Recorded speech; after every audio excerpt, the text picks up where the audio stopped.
Halo, halo, dzień dobry, cześć i czołem, a właściwie dobry wieczór. Cóż, dzisiaj chyba jest ten dzień, kiedy wstępuję w XXI wiek. Wierzcie lub nie, to co się obecnie dzieje jest pierwszym w moim 35-letnim życiu webinarem. Dziękuję Śląskiemu Festiwalowi Nauki za zapoznanie mnie z tym słowem i z technologiami, które są dziś w 2020 roku stosowane najwyraźniej przez miliony ludzi na świecie. Nie spodziewałem się, szczerze mówiąc, jak głębokim, permskim, po prostu pradinozaurem jestem, dopóki nie przyszło do organizacji tego, co dzieje się obecnie. Powiem wam szczerze, przerobiłem już w życiu mówienie do kamery, przerobiłem już w życiu mówienie do mikrofonu, bez żadnej wiedzy, kto stoi po drugiej stronie. Natomiast czuję się obecnie dosyć dziwnie z tą wiedzą, że rzekomo nadaję na, że tak powiem, na żywo w internecie. Po prawej stronie ekranu, który jest przede mną, jest takie małe okienko, na którym powinny się wyświetlać komentarze od Was. Byłbym bardzo szczęśliwy, gdyby ktoś z Was zechciał przywitać się w sekcji komentarzy pod tym streamem, żebym uzyskał jakąś pewność, że w ogóle ktoś mnie słyszy. Jestem, że tak powiem, jestem w takiej dosyć niełatwej sytuacji. To jest dla mnie, wyobraźcie sobie, nowa technologia. Także z przyjemnością zobaczyłbym, testowaliśmy to wcześniej z mniej więcej 20-sekundowym opóźnieniem, ale z przyjemnością zobaczyłbym jakiś ślad życia z waszej strony. I w momencie, kiedy pojawi mi się pierwszy komentarz po prawej stronie, poczuję tak naprawdę, że mówię do publiczności. Także pozwólcie, że zajmę się najpierw nawodnieniem. Kto mi zabroni się nawodnić? Ach, dobry wieczór. Zostałem zainicjowany w XXI wieku. Dobry wieczór, panie Krzysztofie. Miło mi patrzeć na państwa. Pan Adrian dołączył do życzeń. Świetnie. Wobec tego oficjalnie mówię do istot ludzkich. Doskonale. Zróbmy może w ten sposób. Ponieważ pani Dorota, wita pani Magdalena. Dzień dobry państwu. Bardzo miło mi jest was tutaj widzieć. Dostaję tutaj w międzyczasie SMS-y, że za cicho troszkę jest. Słuchajcie, warunki nie są łatwe. Zrobimy tak, zjadę nieco. Nie, za bardzo zjechałem. Moment.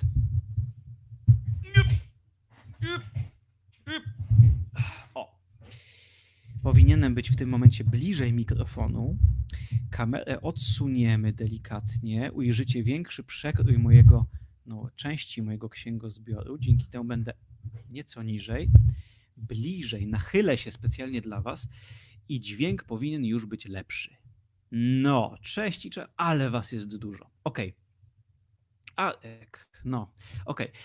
Nie przeciągając już tego, jest mniej więcej 5 po 20, co oznacza, że spóźnialscy przestają być powolutku usprawiedliwieni.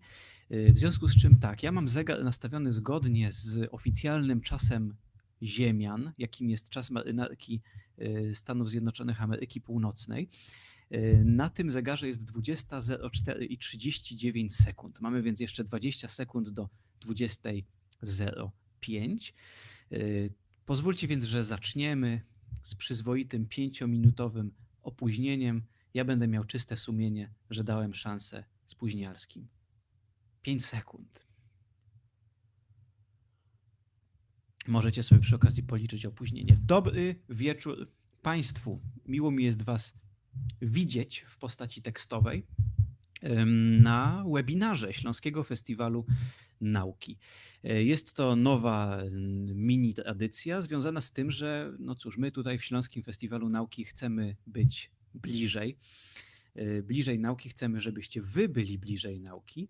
Natomiast ze względu na sytuację epidemiczną nie możemy być naprawdę blisko, tak blisko jak to ludzie wykładający i spotykający się na wykładach powinni być, w związku z czym nadajemy zdalnie. To, co się dzieje obecnie, jest to już trzeci taki webinar Śląskiego Festiwalu Nauki. Za tydzień w środę o tej samej porze następny. Przyzwyczajcie się już do tego, będziemy z wami w każdą środę o godzinie 20 na Facebooku Śląskiego Festiwalu Nauki. Ja nazywam się dr Łukasz Lamża Jestem dziennikarzem naukowym, filozofem przyrody, pracownikiem Centrum Kopernika Badań Interdyscyplinarnych w Krakowie, członkiem redakcji Tygodnika Powszechnego, a dzisiaj występuję także jako jeden z ambasadorów Śląskiego Festiwalu Nauki. Dobry wieczór, widzimy się. Dlaczego się spotykamy dzisiaj? Żeby porozmawiać sobie co nieco na temat życia we wszechświecie, na temat życia pozaziemskiego. Życie we wszechświecie jest. Wiemy o tym na pewno, że życie we wszechświecie jest, przynajmniej w jednym miejscu, ale co poza tym? W związku z czym mam plan następujący. Pozwólcie, że będę mówił. Pokażę wam troszeczkę obrazków, pokażę wam troszeczkę slajdów, porozmawiamy sobie troszeczkę i kątem oka to będą te momenty, kiedy moje oko robi tak. Zamiast patrzeć na was, będę czasami tak patrzył i zaglądał na zadawane przez was pytania. Zróbmy może w ten sposób. Jeżeli macie ochotę mnie o coś dopytać, jeżeli coś wam chodzi po głowie, to czujcie się jak u siebie w domu, na swoim własnym, prywatnym webinarze. Piszcie, a ja pod koniec spróbuję się odnieść do tego, co znajdę tam najciekawsze. Uwaga, teraz poziom technologiczny numer 3. Moja głowa powinna się w tym momencie przesunąć i powinien się pokazać pierwszy z moich slajdów, a za chwilę sztuka niesamowita. Moja głowa powinna się zrobić zupełnie malutka, a slajdy względnie duże. I tak już powinno zostać, aż do końca tego mojego mini wykładu. A więc cóż, ja sobie przerzucam na pokaz slajdów i lecimy. Życie pozaziemskie, co wiemy, co zgadujemy, co jest możliwe. To są wszystko bardzo dobre pytania. Co wiemy, co zgadujemy i co jest możliwe. Zauważcie, że będę dzisiaj mówił o dziale nauki, o dyscyplinie, o jednej z logii. I ta logia to będzie astrobiologia. Astrobiologia to jest dyscyplina, która ma nawet swoją nazwę, ale to jest nauka dosyć nietypowa. Astrobiologia miałaby być rzekomo nauką zajmującą się życiem we wszechświecie. I to jest bardzo fajnie, dobrze zdefiniowany problem badawczy. Rzecz w tym, że jest ono tylko jedno wedle naszej wiedzy. W związku z tym jest to nauka ogólna, która chciałaby mówić w ogóle o życiu we wszechświecie, przy czym mamy do dyspozycji jeden przedmiot badawczy, jakim jest życie na Ziemi. I na podstawie tej jednej nie mamy żadnego innego. Więc to jest troszeczkę dziwna i niezbyt dogodna sytuacja dla nauki, dlatego że siłą nauki jest indukcja. A co to jest indukcja? Indukcja to jest budowanie uogólnień na podstawie przypadków szczegółowych. Gdybyśmy mieli do dyspozycji 7 żyć w naszym Układzie Słonecznym, które poznaliśmy, to bylibyśmy w znakomitej sytuacji, żeby uogólniać. No, życie ziemskie jest takie i takie, oparte na przykład na białkach i na kwasach nukleinowych, a na Marsie życie oparte o węglowodory aromatyczne. Tu występują geny, a tam występuje, rozumiecie o co chodzi? Moglibyśmy porównywać, a tak nie możemy za bardzo. I to, co się będzie przewijało przez to moje dzisiejsze wystąpienie, to jest taki fundamentalny problem astrobiologii, polegający na tym, na ile możemy pozwolić sobie na fantazjowanie, na ile możemy rozwinąć skrzydła i zgadywać, i wymyślać, i hipotetyzować, a na ile powinniśmy jednak trzymać się tego, co wiemy, czyli życia ziemskiego. I to jest fundamentalny problem. No bo tak, przypuśćmy, że poszukujemy życia we wszechświecie. Jaka jest metoda? No, wiemy o jednym życiu ziemskim, w związku z czym kusi, żeby w pierwszym odruchu poszukiwać czegoś podobnego do życia ziemskiego. A więc jak wygląda życie ziemskie? Bam! Slajd numer 1. Życie ziemskie wygląda mniej więcej w ten sposób. Przynajmniej o tym możemy pomyśleć, jeżeli usłyszymy życie, organizmy żywe, statko żyraf, roślinność i coś innego. Czy powinniśmy się spodziewać, że gdzieś na jakichś obcych planetach żyją żyrafy? Czy poza Ziemią mogą żyć żyrafy? I to wydawałoby się taką lekką naiwnością. Tak mi się przynajmniej wydaje. Jest to takie nieco naiwne oczekiwanie, że gdzieś we wszechświecie biegają po sawannie również żyrafy. I wydaje nam się to dzisiaj naiwne i wszyscy się zgadzamy, że to jest naiwne i patrzymy z lekką pobłażliwością na przejawy tej naiwności, na przykład na to, czym żyła Ziemia jeszcze kilkadziesiąt lat temu, a mianowicie wizją kosmitów. Zwróćcie uwagę przede wszystkim, cóż mamy na niniejszym slajdzie. Może ktoś z Was zechce pobawić się w zgaduj zgadule, co jest na górnym slajdzie. Ja przez chwilę jeszcze o tym nie powiem. Znaczy na górnej części slajdu, na dolnym mamy plakat, jeden z plakatów filmowych, bodajże z lat 50., przedstawiający Marsjan. I to rzeczywiście był film o Marsjanach. Na czym polega problem, jakby się nad tym zastanowić? No, spójrzmy na to z punktu widzenia biologa, człowieka zajmującego się życiem. Aby na Marsie powstały tego typu istoty, które tutaj widzimy na tej dolnej ilustracji, to co musiałoby nastąpić? No musiałoby tam wyewoluować życie, które musiałoby przejść przez zdumiewająco podobne do ziemskich wydarzenia. Dlatego, że zwróćmy uwagę, jest to istota stojąca w postawie pionowej, posiadająca dwie kończyny, zakończone palcami, ma twarz, ma nawet coś bardzo podobnego do czaszki ludzkiej, a na górze ma mózg nałożony na tę czaszkę, w związku z czym ma również mózg.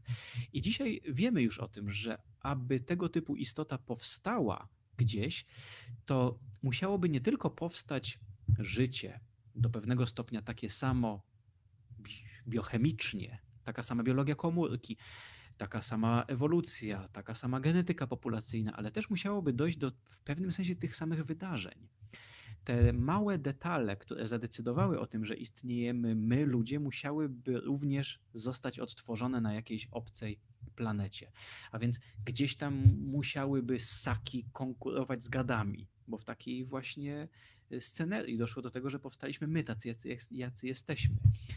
Te paluszki, które tu w tym momencie widzicie na końcu moich kończyn górnych, one powstały dlatego, że moi przodkowie 20-30 milionów lat temu zostali zepchnięci na drzewa przez drapieżne kręgowce różnego rodzaju, kotowate między innymi, i tam przytrzymywali się palcami gałęzi. Potem te palce przydawały się do tego, aby otwierać owoce, aby nimi manipulować, a oczy, które wcześniej były z boków twarzoczaszki, przywędrowały naprzód, dlatego że w koronach drzew sięganie po rzeczy, ocenianie odległości, łapanie się gałęzi, manipulowanie obiektami jest bardzo ważne dla przeżycia. Tymczasem nie jest to aż tak wygodne, kiedy oczy się ma po bokach. Kiedy mam oczy z przodu, to bardzo łatwo jest mi oceniać odległość do znajdujących się blisko przedmiotów. W związku z czym kształt mojej twarzy, fakt, że mam palce, fakt, że mam paznokcie, a nie pazury, jest skutkiem nakładania się na siebie dziesiątków i tysięcy różnego rodzaju małych przypadków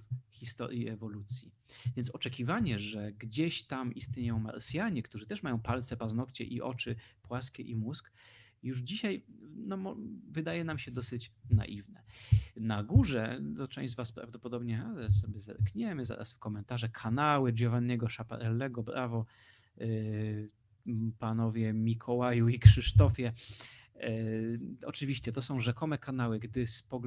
Gdy spoglądano na planety pozaziemskie w dawnych czasach, to była taka intuicja, że a może to są takie Ziemie 2 i ktoś tam ujrzał rzeczy przypominające odcinki proste, a dlaczego by to nie miały być kanały, autostrady i tak dalej. Okej, więc dobrze, zamknęliśmy sobie to wszystko jako pewnego typu naiwność, ale teraz się pojawia pytanie, szukamy czegoś bardziej abstrakcyjnego, tak? Próbujemy uogólniać. Jak głęboko powinniśmy uogólniać? Czyli nie kręgowce, nie ssaki, nie zwierzęta może nawet, ale czy komórki? Czy na przykład już powinniśmy się spodziewać, czy możemy, czy wolno nam oczekiwać, że gdzieś na jakiejś planecie istnieją komórki ożywione? A jeżeli tak, to jak wyglądają? Na tym slajdzie widzicie scenę, która nie wygląda aż tak spektakularnie jak sawanny przechadzające się po sawannie. Tymczasem jest to wspaniały obraz, dlatego że tak mniej więcej wyglądało życie na naszej planecie przez pierwszych kilka miliardów lat. To, co tutaj widzicie, to prawdopodobnie pierwsze, co wam by się rzuciło w oczy, to te formy życia, które widzimy po lewej stronie, zielone. To są glony, to są różnego rodzaju glony. Poznajemy je po tym, że są koloru zielonego. Jeżeli coś jest zielone, to najprawdopodobniej ma tam w środku chlorofil, łapie na ten właśnie sposób światło słoneczne. Tymczasem po prawej stronie Ten taki czerwono-brązowawy nalocik to też jest życie. To też jest forma życia. To są bakterie, kolonie bakterii występujące w tym ciepłym piasku Yellowstone. I teraz pytanie brzmi, wykluczyliśmy jako mało prawdopodobne to, że będą twarze i paznokcie, jako mało prawdopodobne, że będą kopyta i że w ogóle forma życia zwierzęca, ale czy jednokomórkowiec? Czy wolno nam oczekiwać, że jeśli gdzieś w kosmosie powstało życie, to że jest ono w formie komórek? Prawda? To jest ciekawe pytanie i nikt nie potrafi za bardzo na nie odpowiedzieć. Czy wolno nam się spodziewać, że to są komórki, a jeżeli tak, to z czego są zbudowane? I na kilku następnych slajdach chciałbym Wam pokazać, jaką metodą podchodzą dzisiaj naukowcy, astrobiolodzy do problemu życia. Jaka jest taka standardowa ścieżka postępowania. I zobaczycie, że bardzo trudno jest się uwolnić od tego ziemiocentryzmu. My będziemy do niego dążyć.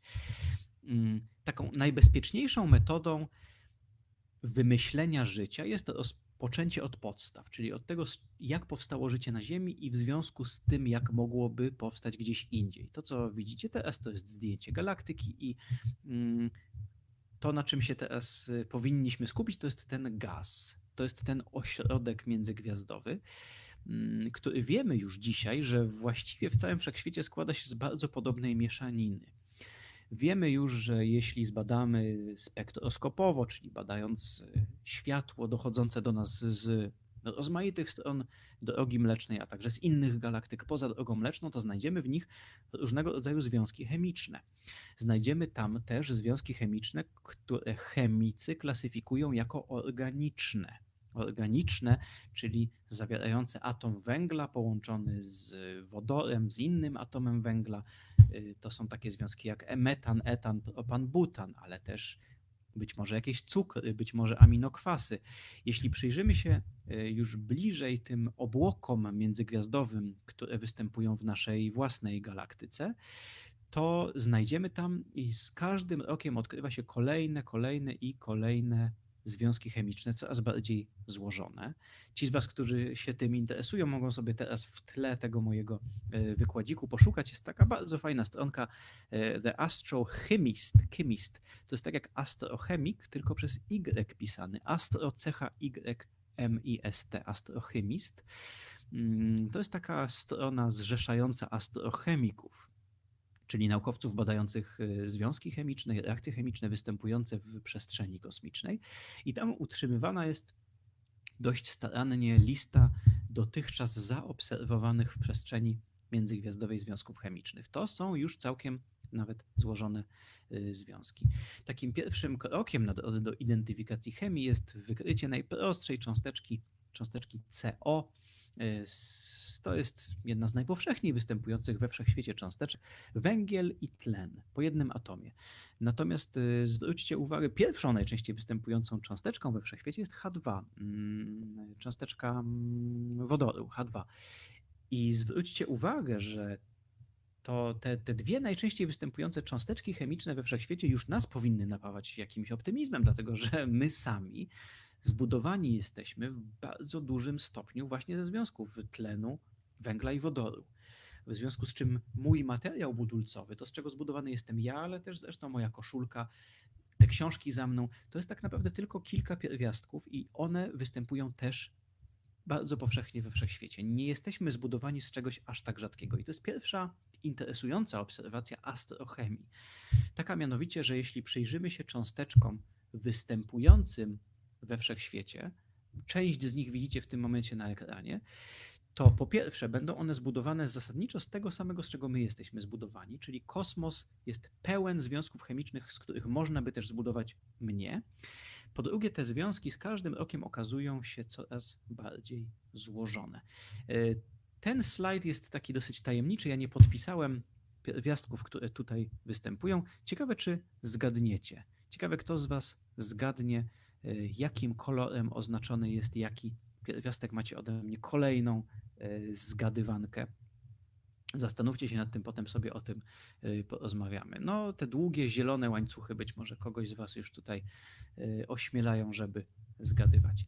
Tak czy inaczej, tu już mamy taką listę bardziej zaawansowaną. To jest tabelka pochodząca z artykułu będącego, no to jest taka przeglądówka na temat tego, co znajduje się w tak zwanych obłokach molekularnych. To są takie chmury ośrodka międzygwiazdowego, w których występują cząsteczki, stąd obłok molekularny. Występują w nich molekuły. Tutaj uszeregowane według liczby atomów 2, 3, 4, 5, 6, 7 aż do 13. Natomiast ci z Was, którzy się troszeczkę interesują chemią, być może dojrzą tutaj swoim bystrym okiem związki już takie no, brzmiące całkiem interesująco. Mamy tutaj choćby CH3OH. CH3OH. Ktoś z Was może lepiej kojarzy frazę C2H5OH, to byłby etanol. CH3OH to jest metanol, czyli mamy tutaj alkohol metylowy. Mamy tutaj wiele związków zresztą z grupą karboksylową. Mamy HCOH, to jest bodajże kwas mrówkowy, jeśli się nie mylę. Mamy tutaj związki azotu również, czyli azot zaczyna nam się w tym wszystkim pojawiać. Im bliżej przyglądamy się temu, co dzieje się w naszej galaktyce, tym więcej widzimy ciekawej chemii. Ale tutaj nie kończy się ta historia, dlatego że badamy już teraz również układy planetarne. I o samych planetach za chwileczkę troszkę opowiem, bo to one są najlepszym kandydatem na miejsce, gdzie mogłoby się pojawić życie. Natomiast obserwujemy już dzisiaj tysiące planet pozaziemskich i wiemy, z czego one są lepione. One są lepione z gazu zawierającego właśnie te związki chemiczne.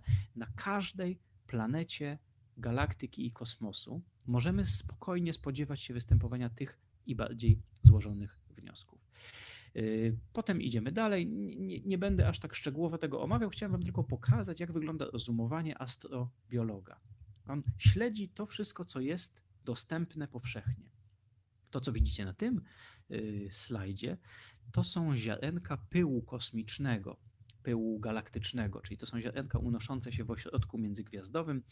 Na górze takie kalafiorowate, fraktalne struktury, na dole przekrój przez jedno z takich ziarenek, zaledwie gdzieś 10-mikrometrowej średnicy, takie o strukturze cebulkowatej trochę. Tam są bardzo ciekawe związki chemiczne, zbudowane z węgla, również takie płaskie, trochę przypominające sadzę, związki węgla, trochę przypominające węgiel, w sensie węgiel minerał. Cóż dalej mamy? Następnym krokiem są te wszystkie rzeczy, które lepią się w układach słonecznych z tego właśnie materiału i potężną nadzieją astrobiologii i astrochemii są komety. Co to są komety dla astronoma? Dla astronoma obserwacyjnego, astronoma ziemskiego, kometa może jest tym, czym była dla starożytnych, czyli tym jasnym czymś na niebie, co ma ogon. Tak? Tymczasem z takiego bardziej astrofizycznego punktu widzenia kometa to jest niewielkie ciało zbudowane trochę z lodu, trochę z minerałów, trochę ze związków organicznych, krążące bardzo, bardzo daleko swojej gwiazdy macierzystej. Tak daleko, że w zasadzie zahacza już o przestrzeń międzygwiazdową. Nie wiem, czy kojarzycie, że Ziemianie wysłali kilkadziesiąt lat temu takie sondy. Były pioniery, ale przede wszystkim Voyagery, które parę lat temu opuściły Układ Słoneczny. Tak to się przynajmniej przedstawia. Opuściły, mówiąc nieco precyzyjniej, heliosferę. Heliosfera to jest ten obszar otaczający Słońce, do którego dociera wiatr słoneczny. To jest taka rozszerzona atmosfera Słońca. My sami, Ziemianie, nasza planeta unosi się w tym kokonie słonecznym. Powietrzem dla planet, można by powiedzieć, atmosferą dla planet jest wiatr słoneczny, ale on w pewnej odległości od swojej gwiazdy wyhamowuje i to jest koniec tego kokonu słonecznego. I każda gwiazda ma taki swój kokon, a to, co jest poza nim, to już jest atmosfera galaktyki, to już jest gaz galaktyczny. No więc komety krążą solidnie poza tym kokonem, poza heliosferą. Już są w zasadzie obywatelami galaktyki. Co oznacza w praktyce, również biorąc pod uwagę ich odległości, że jest spora szansa, że są wymieniane pomiędzy układami planetarnymi. Jeśli jakaś gwiazda w toku tego dryfowania wokół centrum galaktyki, jeżeli jakaś gwiazda przeleci w miarę blisko Słońca, bo one się czasami zbliżają, czasami oddalają. My tak dryfujemy razem z tymi innymi gwiazdami, ale nasze odległości się lubią przesuwać. Więc jest całkiem prawdopodobne, że komety są już takimi troszkę obywatelami galaktyki. Jakiś czas temu przez bodajże 2 lata temu lub 3 lata temu przez Układ Słoneczny przefrunął taki dosyć tajemniczy obiekt w kształcie cygara, Oumuamua. Opowiadam o nim w najnowszym odcinku Czytamy Naturę. Jeśli jesteście zainteresowani, to opowiadam. Jeżeli nie wiecie, czym jest Czytamy Naturę, to sobie zagooglujcie. To taki mój ukochany program na YouTubie. Oumuamua to jest taki obiekt w kształcie cygara, taki wydłużony obiekt, który przyfrunął z przestrzeni międzygwiazdowej do Układu Słonecznego. Przefrunął całkiem niedaleko naszych planet parę lat temu. I tego typu obiekty fruwają po całej galaktyce, w związku z czym pojawia się pytanie, co się na nich mieści. I kiedy przyglądamy się materiałowi, z jakiego zbudowane są komety, to tam już jest wszystko. W zasadzie wszystkie elementarne chemiczne składniki życia można znaleźć w kometach. Elementarne, czyli proste cukry, proste alkohole, aldehydy, jakieś ketony, węglowodory liniowe, aromatyczne, płaskie. No w zasadzie wszystkie główne klasy związków chemicznych występują. I teraz się pojawia takie pytanie, co z tego? Co z tego wszystkiego wynika? Przypuśćmy już, że się napaliliśmy jak szczerbaty na suchary, tyle tych planet w galaktyce, to wszędzie to życie powinno powstawać i przyglądamy się naszym własnym planetom. Jowisz? No nie za bardzo, bo to jest planeta gazowa. Gdzie tam to życie w zasadzie miałoby powstać? Te wszystkie związki, tutaj mamy taki piękny wykres materiału organiczne w meteorytach, nie będziemy tego wszystkiego czytać, ale to są właśnie te. Na Jowiszu takie, śmakie inne związki, na wszystkich planetach i szukamy tych miejsc i na żadnym z nich nie znajdujemy życia. I teraz się pojawia to wielkie pytanie, dlaczego? Czyli patrzymy w kosmos. To, co widzicie obecnie, to jest taka wizualizacja tego, jak mogłaby wyglądać galaktyka, gdybyśmy widzieli na własne oczy orbity wszystkich planet i byłyby one jeszcze dodatkowo nieco za duże. W każdym razie ta grafika powinna nam uprzytomnić, że w zasadzie wokół każdej gwiazdy lub prawie każdej jest niemal pewne, że wokół zdecydowanej większości gwiazd w naszej galaktyce i we wszechświecie krążą jakieś planety. Czy wobec tego, czego się powinniśmy spodziewać? Czyli wiemy już, że chemia, z której ja jestem zbudowany, występuje powszechnie w kosmosie. Wiemy już, że są nośniki tych złożonych związków i teraz co dalej? Jaki jest następny krok? I tu się pojawia coś, czego początkowo astrobiolodzy i astrochemicy chyba się nie spodziewali. A mianowicie to, że z czasem zaczyna się z tego robić problem geologiczny, czy właściwie planetologiczny. Czyli składniki są, tylko to, co się z nich wygotuje, zależy już w dużym stopniu od miejsca. I teraz zaczyna się cała zabawa w wymyślanie, jakie miejsce jest potrzebne, żeby się udało. Czyli mamy pewną mieszaninę i ona wszędzie jest z grubsza taka sama, ale jaki jest kociołek potrzebny, jakie są patelnie, jakie palniki i jakie przyprawy, żeby z tego wygotowało się życie. I za bardzo nikt nie wie, jak do tego podejść. Na przykład, czy coś jest szczególnego w Ziemi, już jako planecie, poza tym, że jest na niej życie. Życie jest jakby skutkiem tego, być może, że było na niej coś niezwykłego. A może Ziemia jest najzupełniej normalną, przeciętną, typową planetą i tylko po prostu się szczęśliwie złożyło, że na niej akurat powstało życie. Równie dobrze mogło powstać na Wenus albo na Marsie, ale nie powstało. I planetolodzy wyłażą dzisiaj ze skóry, żeby rozpoznać, co jest takiego niezwykłego w planetach. No rzucę wam takie dwa punkty wyjścia dotyczące wyjątkowości Ziemi, bo to jest bardzo ważne pytanie. Jednym z nich jest tektonika płyt, a drugim z nich jest obecność oceanu.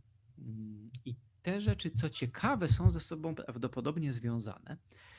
Nikt do końca nie wie, jak doszło do tego, że na Ziemi występuje tektonika płyt. To jest bardzo tajemnicza historia, bardzo interesująca.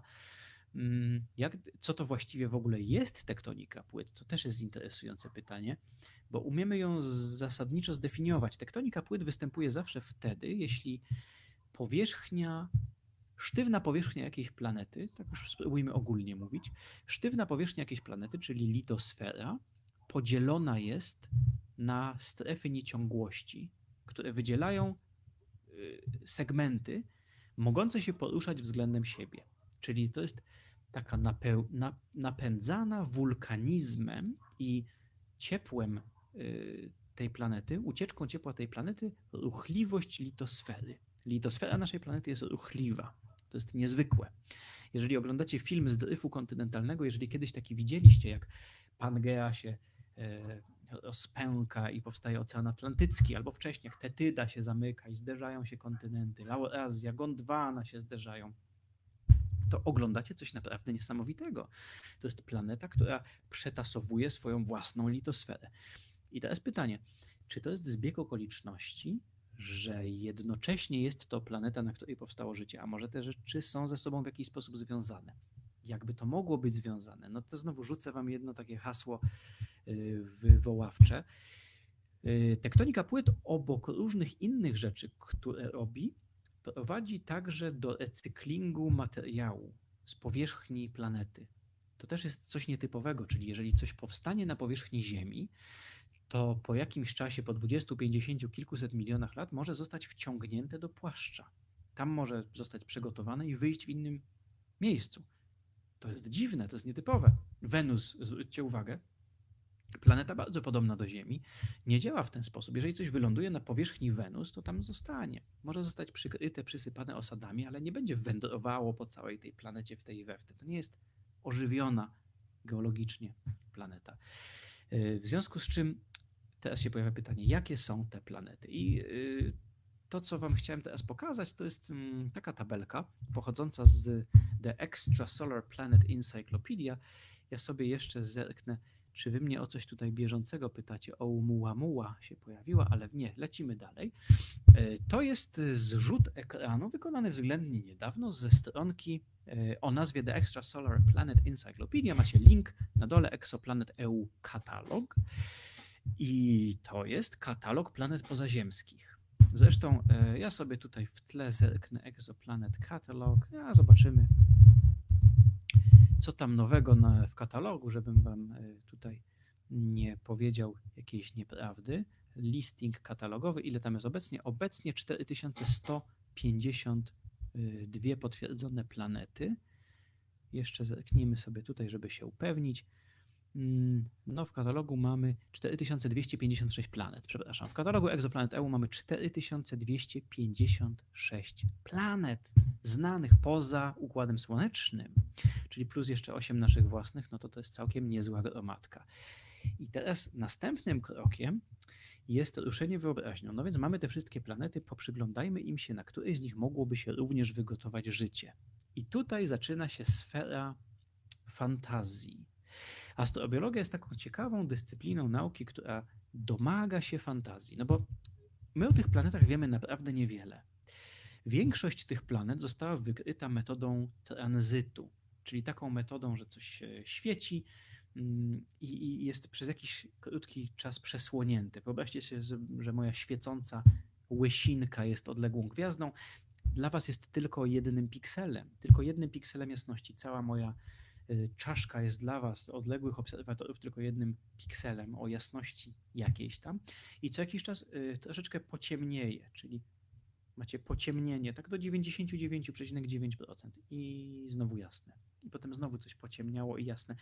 Gdyby wokół mojej głowy kręciła się taka malutka planetka, to ta malutka planetka na jakiś czas zasłoniłaby fragment mojej świecącej czaszki, zmniejszając ilość światła docierającego do was, co wy, astronomowie, obserwowalibyście jako właśnie to chwilowe pociemnienie. Jeżeli takie pociemnienie jest regularne, przypuśćmy, że co 3 dni na dokładnie 5 minut następuje tego typu pociemnienie i to się powtarza już 30 raz, mówicie, kurczę, tam coś wokół tej planetki chyba, wokół tej gwiazdy chyba fruwa. Ale co to oznacza? No o tej planecie wiemy naprawdę niewiele. Astronomowie wyłażą ze skóry i wykazują się cudami pomysłowości, żeby z tego pociemnienia wydedukować jak najwięcej. I jeżeli się postaramy, jeżeli mamy dobre dane, to tak, mamy okres obrotu. Jeżeli znamy rozmiar tej gwiazdy, jeżeli znamy jej masę, jeżeli potrafimy ją wydedukować, to możemy zacząć kombinować, okres tego, wiemy jaki jest okres, ale jaka jest ta odległość. Zaczynamy korzystać w tym momencie troszeczkę z fizyki i to obliczać.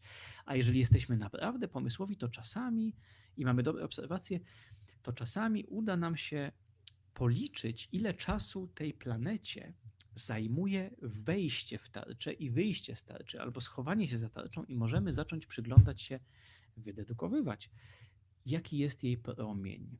Więc to, co widzimy w tej tabelce, to są te dane, które udało się dla tych planet wydedukować. To nie jest dużo. To nie jest dużo. Mamy tutaj masę, promień, okres, odległość. Tu mamy w jednostkach astronomicznych jakieś tam parametry orbitalne, ekscentryczność. Niektórzy astronomowie bawią się dalej i na podstawie tych danych próbują na przykład wydedukować, jaka panuje temperatura na powierzchni tej planety, a z masy i promienia można wyznaczyć gęstość. I to już jest coś, co pobudza wyobraźnię jeszcze dalej, no bo wyobraźcie sobie, że wiemy. Weźmy sobie pierwszą z tych planet, które tu się znajdują. Tu mamy 0,3 masy Jowisza, 1,1 promienia Jowisza, czyli no, planeta nieco większa od Jowisza, nieco od niego lżejsza, co ciekawe, czyli jakaś taka rozdmuchana prawdopodobnie. A no tak, no bo kręci się wokół swojej gwiazdy z okresem zaledwie 4 dni, czyli to jest usmażona, rozgrzana od promieniowania swojej gwiazdy planeta gorąca. No niezbyt, ale poszukajmy czegoś, co ma rozmiar. No w tej tabelce, na dole tam mamy TOI 700b, to jest taka jakaś, widzę, planetka, która ma już masę Jowisza 0,004 masy Jowisza, czyli to już jest masa zbliżona do masy Ziemi. Promień mniej więcej 1/10 masy Jowisza, no zaczynamy gdzieś wkraczać w terytorium planet być może zbudowanych ze skał. W związku z czym taki astronom z fantazją może przechodzić przez tego typu listę, wybrać sobie trochę tych planet i powiedzieć, ok, no to ma gęstość 4 ton na metr sześcienny, no to 4 tony na metr sześcienny to już będą jakieś materiały skaliste. To krąży w takiej odległości, że gdyby nie miało atmosfery, to temperatura panowałaby tam 80 stopni Celsjusza, tak? 350 kelwinów. To już brzmi interesująco.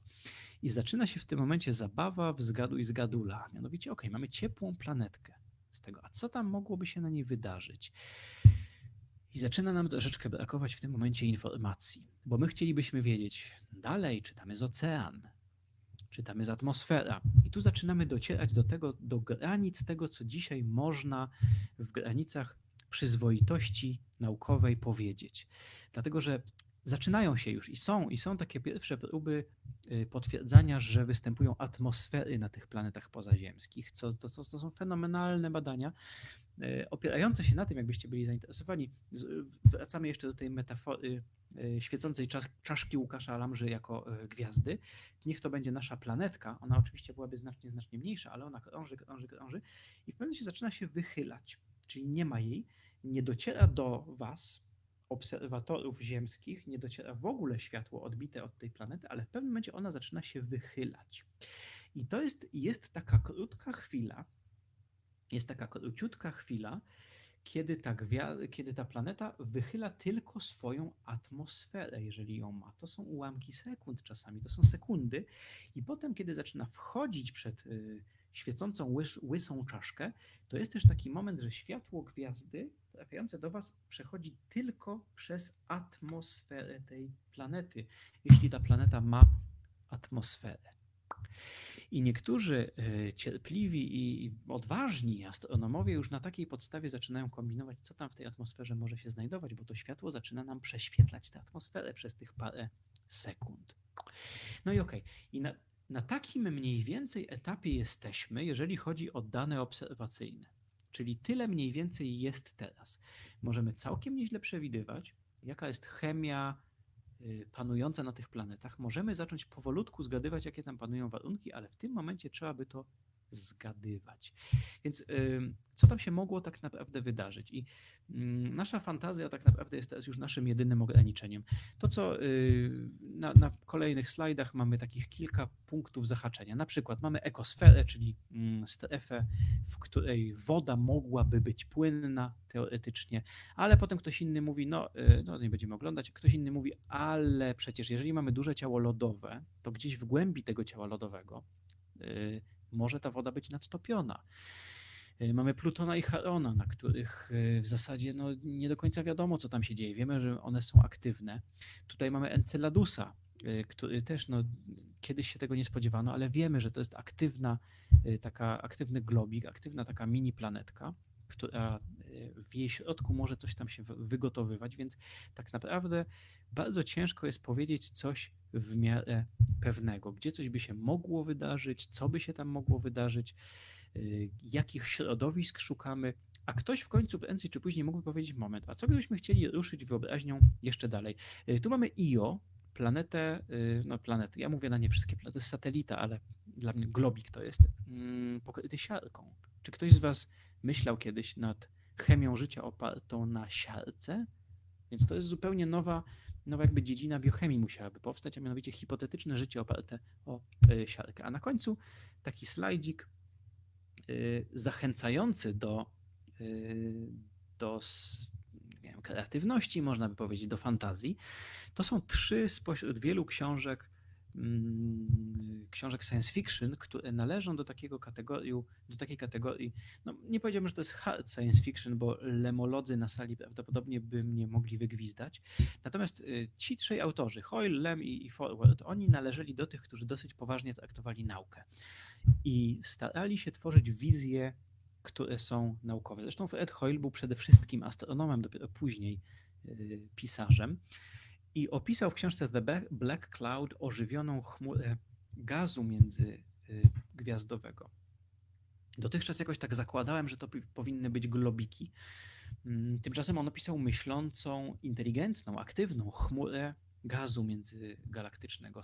Lem w Solaris opisał oczywiście ocean, czyli coś w jakąś formę życia, natomiast nie podzieloną na komórki, jeszcze skonstruowaną zupełnie inaczej niż my sobie zwykle życie wyobrażamy, a Forward w Dragon's Egg opisał życie i inteligencję i nawet cywilizację dziejącą się całkowicie w skorupie gwiazdy neutronowej, czyli w środowisku jeszcze zupełnie innym. I tym slajdem chciałbym wam na koniec jakby pokazać i przypomnieć, na czym polega zasadniczy problem. Na tym, że na pewnym etapie będziemy musieli popuścić wodze fantazji i spróbować sobie wyobrazić coś, co niekoniecznie musi mieć podstawy naukowe, natomiast żeby było rozsądną propozycją, musi te podstawy naukowe do pewnego stopnia zarzucić. Dlatego, że my po prostu nie mamy podstaw naukowych, danych obserwacyjnych, naprawdę solidnych powodów, żeby przypisywać tym odległym światom jakiekolwiek konkretne cechy.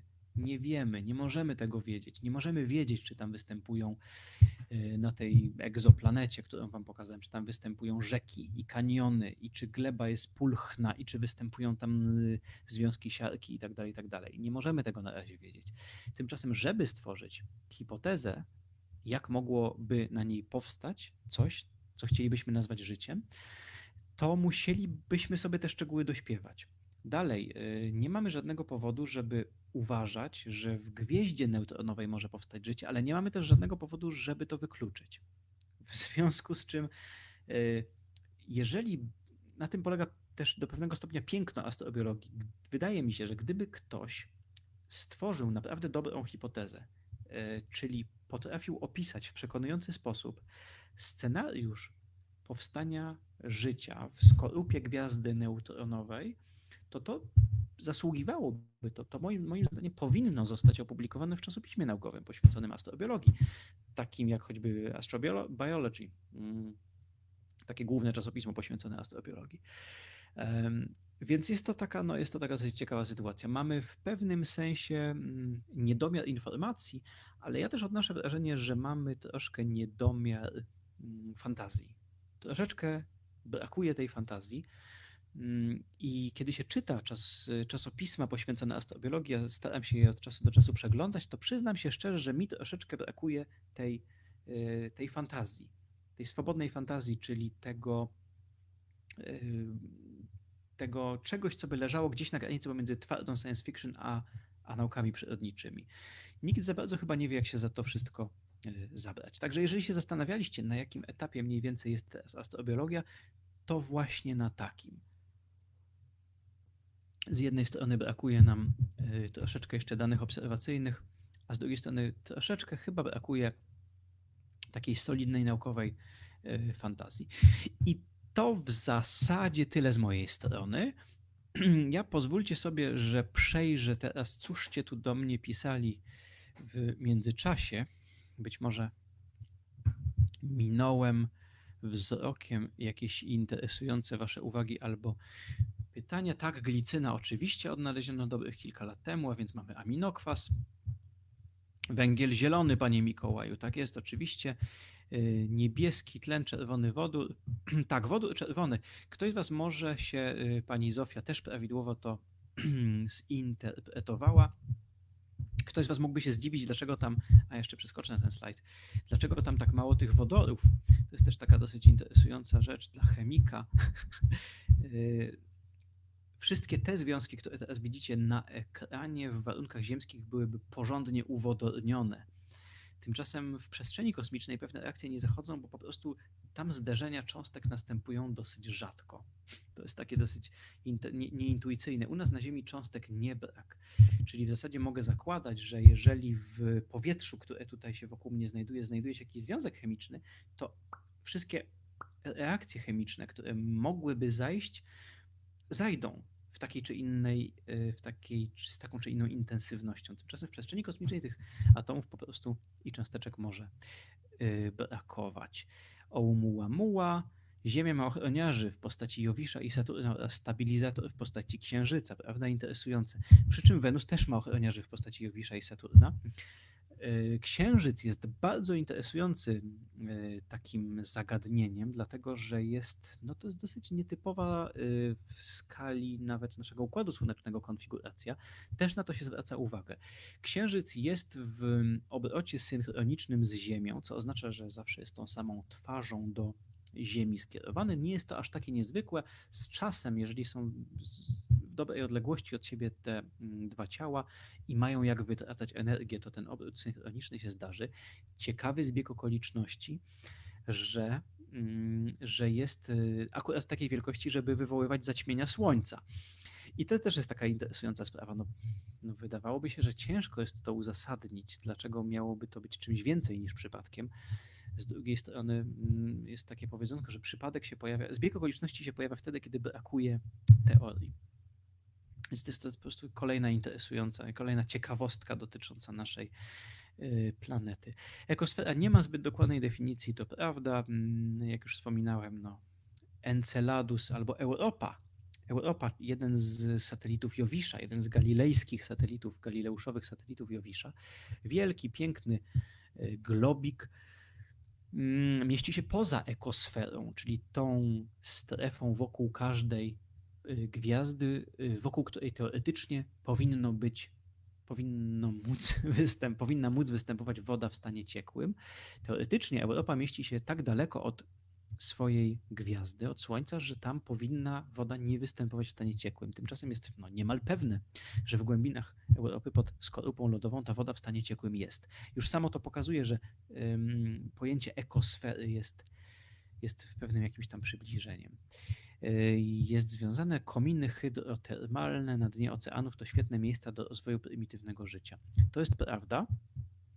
I takie jedne z wiodących obecnie hipotez dotyczących tego, gdzie mogło powstać życie na Ziemi, dotyczą właśnie kominów hydrotermalnych.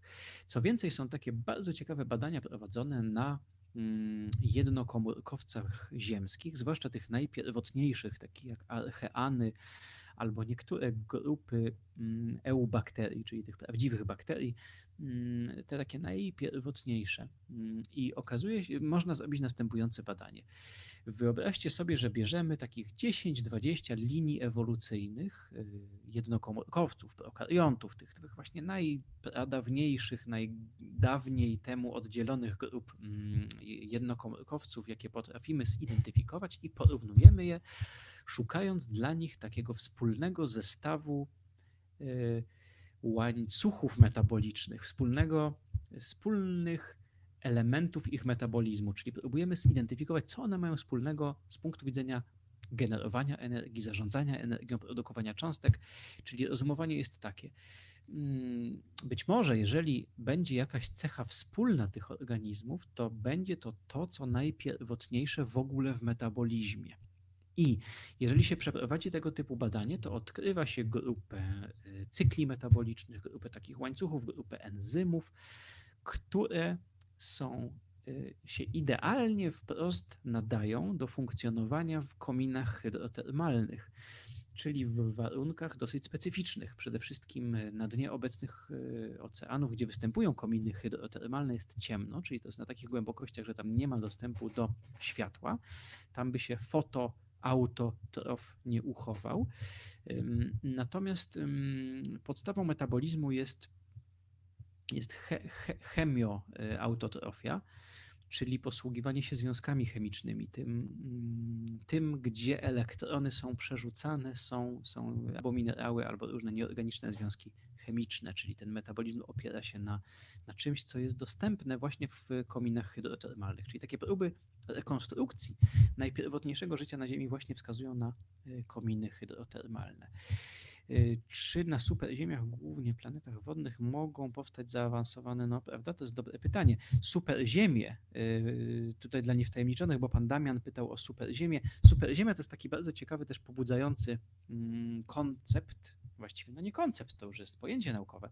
To są planety z grubsza zbudowane z takiego samego materiału jak Ziemia, czyli z czego? No z metalu i krzemianów.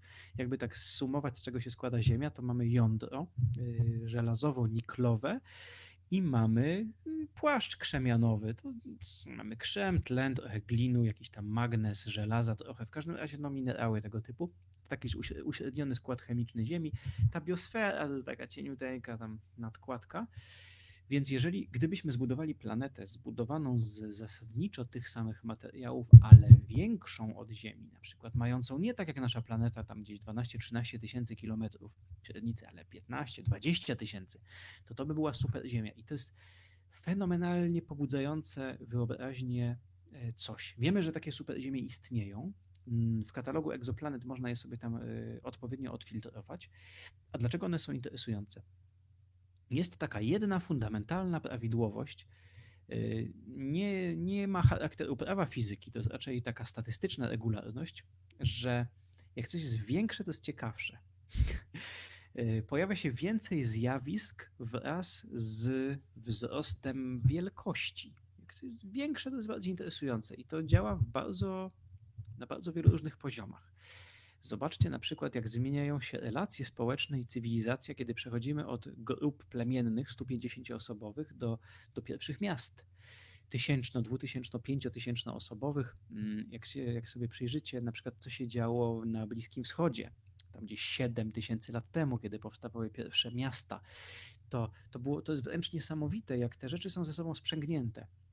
Mamy gromadę ludzi 150-osobową, 250 tysięcy, potem mamy 1000, 5000, 10 tysięcy. Pewne rzeczy są wymuszone przez sam wzrost ilościowy. Muszą pojawić się, nie wiem, no, miasto, tak? Muszą się pojawić kanalizacja, bo wszyscy pomrzemy. Musi się pojawić rząd, jakaś forma nadzoru nad tym wszystkim, jakaś ekonomia, specjalizacja, podział pracy.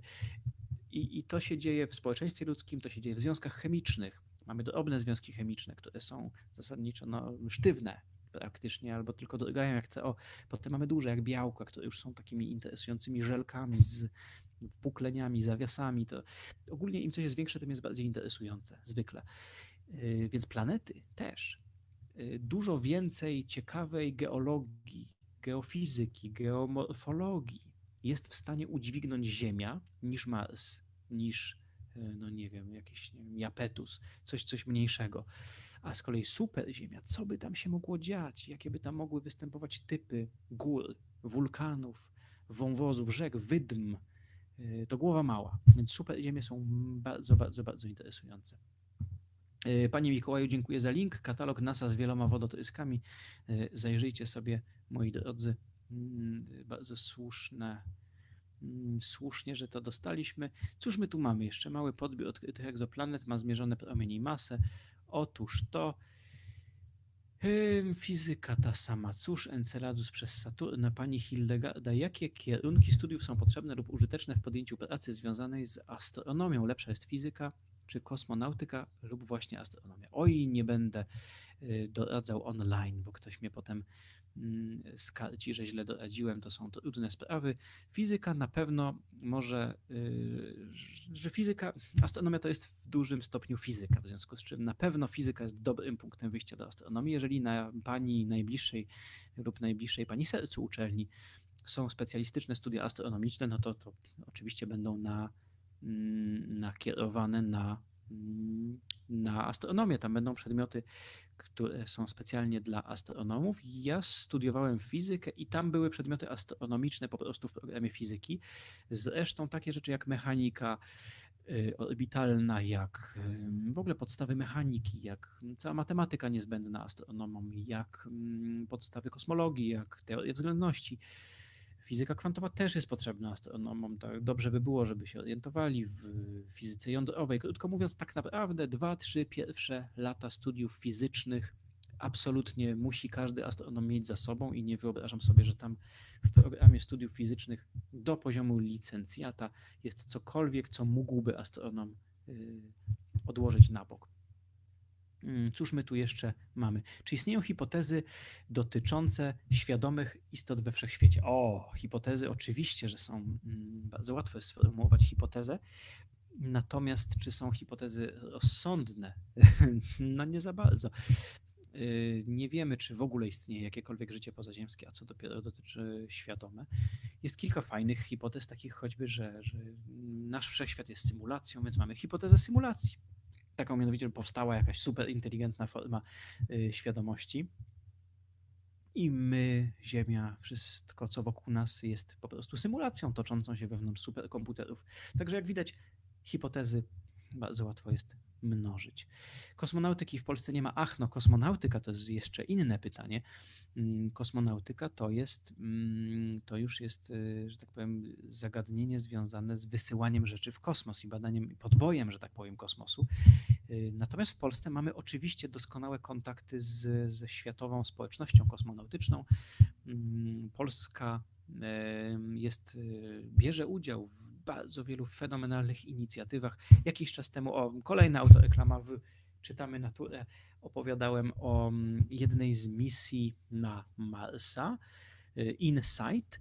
InSight to jest taka sonda, która wylądowała parę lat temu na powierzchni Marsa i jej świder, jeden z kluczowych elementów osprzętowania tej sondy InSight, ten świder, który tam się wierca, a właściwie taki młotoświder zwany przez nich pieszczotliwie kretem, powstał w Polsce. To Polacy zrobili tego kreta i on tam się właśnie z wielkimi trudami, ale wwierca w Marsa. Także nie trzeba szukać daleko. Europejska Agencja Kosmiczna jest tu. My jesteśmy, że tak powiem, częścią Europejskiej Agencji Kosmicznej. Mamy świetne kontakty z centralami ESA, które są, no tam w Londynie jest parę fajnych instytutów. Także krótko mówiąc, no, jeżeli się ma fizykę i chęć, to zdecydowanie można z Polski uprawiać kosmonautykę. Cóż my tu jeszcze mamy? Co pan myśli na koniec? To już jest chyba taki sygnał, żebym kończył. Jest 20:59 i otrzymałem pytanie, co sądzę o wolnomularstwie. To jest chyba sygnał, abym się z państwem żegnał. Dziękuję wam serdecznie, że byliście tutaj ze mną.